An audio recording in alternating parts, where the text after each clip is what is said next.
So you do understand, right, that Jesus didn't get paid for preaching. Jesus was given. You do understand that Paul, anybody after, was not getting paid. Let's go somewhere else with it. The Prophet Muhammad wasn't getting paid. Krishna didn't get paid.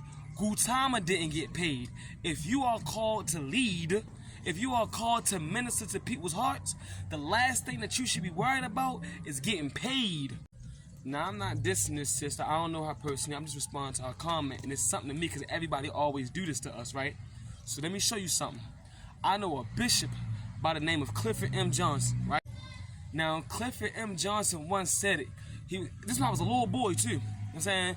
When I had to go to church with my parents and stuff, I wouldn't say little boy. I was a teenager, right? And I was listening to him. And he said, when I prepare my sermons, it's not really hard for me because I allow the Spirit to use me.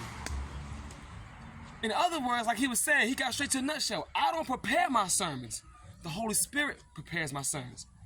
And that's why sometimes he don't give his sermon. Sometimes he'll tell somebody else to give a sermon because the Holy Spirit had told him to tell somebody else to do it. So it wasn't work. It's not work.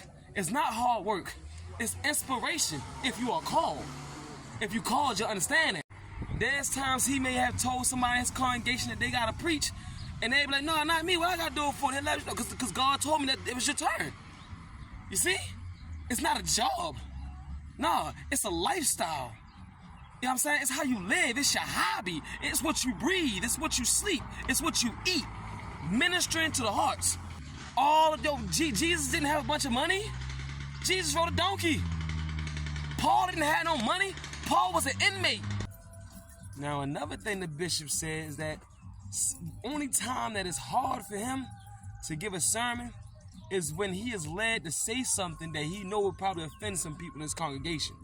So sometimes it can be hard for him to do it because, but then you gotta remember, ain't nobody mad but the devil.